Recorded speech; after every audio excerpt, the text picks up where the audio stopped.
So when did you get your first offer to go play college football, and who was that? At that time, recruiting was a lot different. It was truly camps, but it wasn't like one-day camps at that time. You'd go to a full 3-day camp. There were no rivals. Huddle didn't exist. I was right on the front edge of that really taking off, and so at that time, a lot of your recruiting, spring recruiting after your junior year, a lot of schools would come by, get a chance to see you. We didn't have spring ball, so they'd watch me in different activities, track, whatever it might be, working out in the weight room, and then got a chance to go camp at places, and then early part of my fall is when I got my first offers. And who was that from? You're talking D2, 1AA, and then a couple of small 1A offers, University of Houston, Wyoming, and so ultimately ended up at Weber State. So Weber State, and then how did you get to Oklahoma?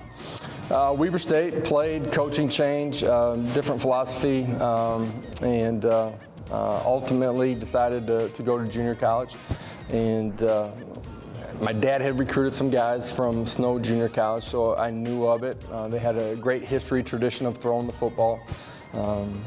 They were inside the state of where I was at. It was a quick drive over.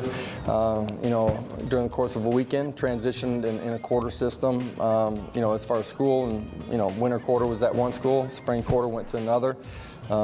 Started playing, had a great career at Snow, and ultimately Mike Leach, who had come to Oklahoma under Bob Stoops, that was their first year, recruited me out of Snow Junior College. So how many quarterbacks were there at Oklahoma when you got there, and how much did you have to beat out? I think there were 4 quarterbacks that were there. One guy gets moved to slot receiver, great player in the slot during my 2 years there, and then beat out a couple of other guys that had played some football for him.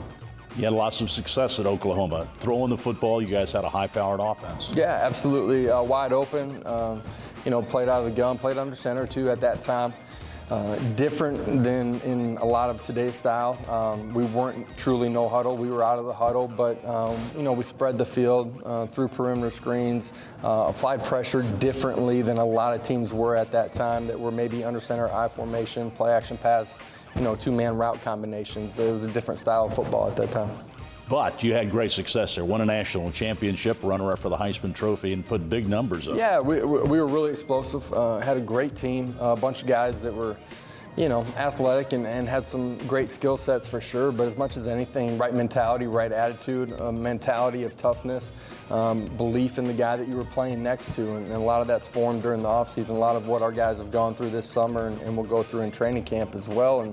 And so, I think, who you are, not just your talent, but who you are is such a predictor and dictator of how high you can climb. And those are lessons that, I still use with our team today.